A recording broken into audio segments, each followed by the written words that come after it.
नाम किसका है? भूखा भूखा प्यारा नाम।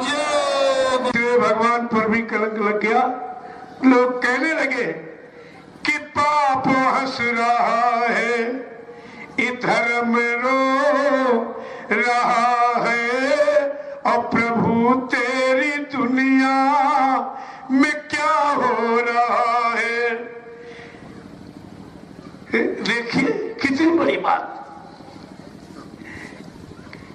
कि गीता पुराणों की अब कोई नहीं मानता है। मंदिरों में जितने कोई नहीं जाता है, गीता पुराणों की अब कोई नहीं सुनता है। एक गंगा और यमुना के तट पर धर्म सो रहा है, और प्रभु तेरी दुनिया में क्या हो रहा है। ये पाप हंस रहा है, ये धर्म रो रहा है, और प्रभु तेरी दुनिया में क्या हो रहा है।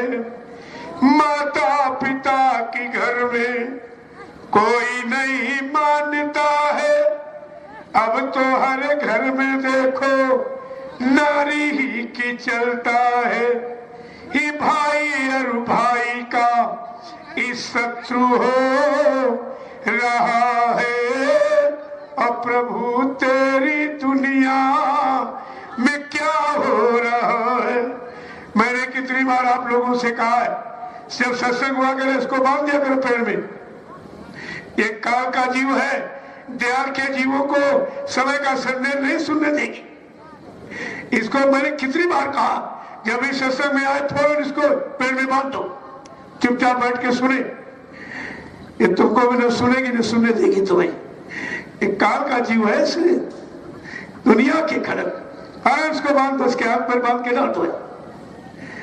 इसी तरह का विरोध कौन बर्दाश्त करेगा? कितने लाख लोगों का नुकसान कर रही है, इससे बड़ा गुनहगार और पापी है कौन? कितनी बार आपसे कहा, जब भी ऐसे जीव सत्संग में आवे, ये नाटक ज्यादा कुछ नहीं, ये काल के जीव है और दयाल की कोई बात सुनने नहीं देंगे, इसलिए अपना नाटक दिखाए, फौरन को पेड़ में बांध दीजिए, सुनने दो उनको, बाकी कुछ मत करो, कोई मारपीट नहीं, केवल बांध दीजिए उनको। कि सत्यता कि माता पिता के घर में कोई नहीं मानता है, अब तो हर घर में देखो नारी ही की चलता है। ही भाई और भाई का इस शत्रु हो रहा है, और प्रभु तेरी दुनिया में क्या हो रहा है। प्रेमियों, भगवान राम ने क्या आदर्श प्रस्तुत किया, और तुम तो भगवान की भी बात नहीं मान रहे। गोस्वामी महाराज लिख के क्या बताते हैं कि प्रातः समय उठी कह रघुनाथा, और मात पिता गुरु नाम माता। ब्रह्मवेला ब्रह्म मुहूर्त में उठकर भगवान राम सर्वप्रथम माता पिता गुरु की पूजा। ये है तुम्हारे सच्चे देवता, जिन्होंने तुमको सब कुछ दिया है, तुमसे लिया कुछ नहीं। न माँ भी लालच रखती है, लालच में तुम्हारा लालन पालन नहीं करती है। ऐसा निस्वार्थी रिश्ता इस संसार में किसी का नहीं जो माँ का है। तुमको गंदगी से अलग करती रहती, अपना गंदगी में सो जाती है, सारी गंदगी का कोई परहेज नहीं करती है। चाहे 20 बार तुम गंदगी करो, लेकिन वो कभी किसी तरह का रोष दोष नहीं करती। ऐसा देवता कहाँ मिलेगा? इसलिए माँ का कर्ज कोई संतान औलाद बच्चा कभी अदा ही नहीं कर सकता। लेकिन तुम कलयुग की तालीम में फंस करके अब भूल गए हो, माँ बाप को कोई नहीं पूछता। वो जो दूसरे खून का रिश्ता बना के ले आए हो, नारी नारी, अरे तन की नारी को कहे, ये घर की नारी को कहे तन की नारी ना, जो तन में नारी चल रही है भी तुम्हारी नहीं है तो घरवाली कहां से हो जाएगी? और तो जबरदस्ती तुम्हारे साथ जोड़ा गया है। ये जोड़ा गया है, तुम्हारे खून का रिश्ता नहीं है। तुम्हारा खून का रिश्ता तुम्हारे माँ बाप भाई है, उनसे तुम्हारा बैर है। और समाज की स्थिति ऐसी हो गई।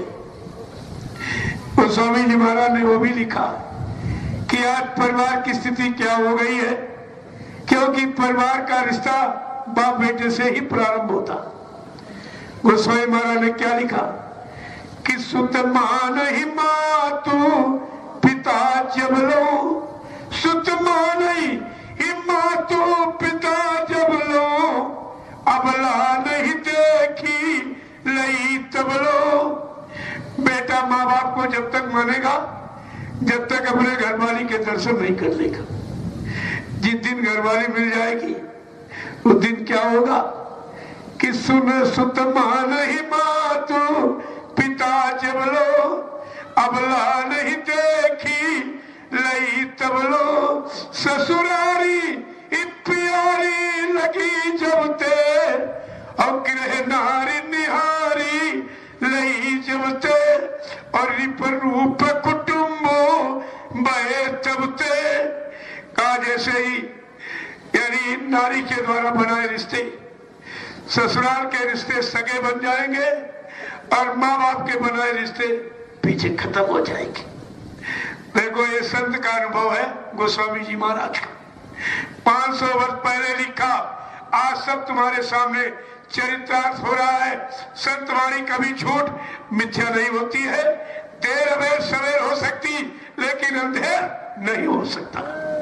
आपको ये सब विचार करके रखना चाहिए कि मां नहीं मातु पिता नहीं देवा, और साधुन से करवावे सेवा, और जिनके ये आचरण भवानी, और ते निश्चर सम जानो प्राणी।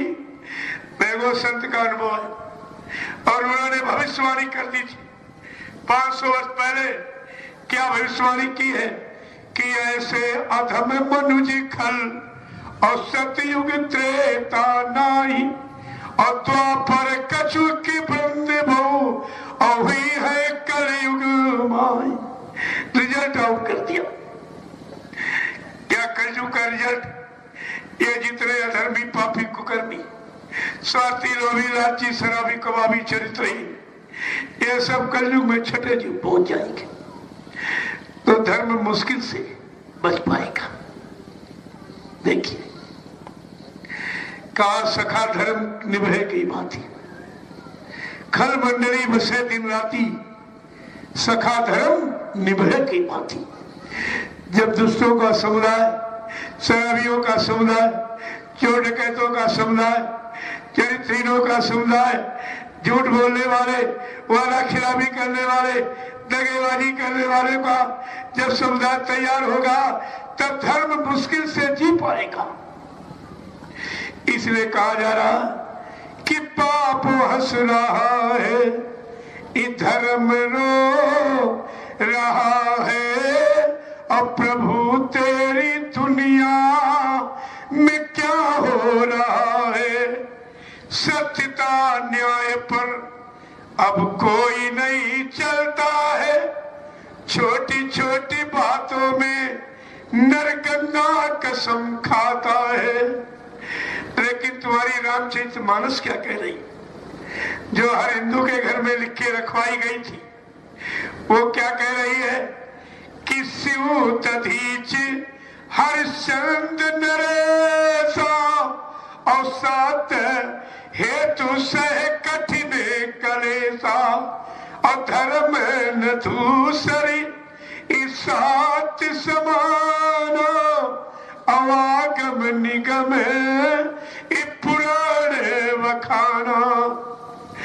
रामचरितमानस क्या शिक्षा दे रही कि सत्य के समान दूसरा धर्म नहीं। प्रेमियों आज कलयुग में तो सत्य खत्म है। झूठे लेना झूठे देना, झूठे भोजन झूठ चवेना, ये झूठ की राजनीति बना के खड़ी कर दी।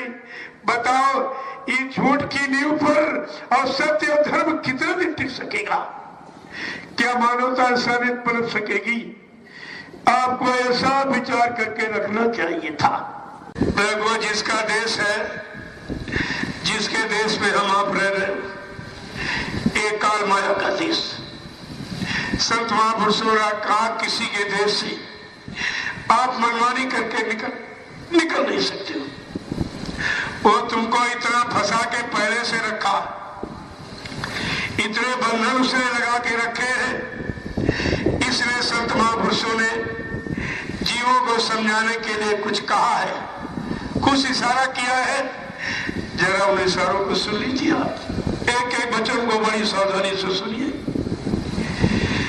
कि यहाँ तुम समझ सोच कर चलना, यहाँ तुम समझ सोच कर चलना, यहाँ तुम सोच समझ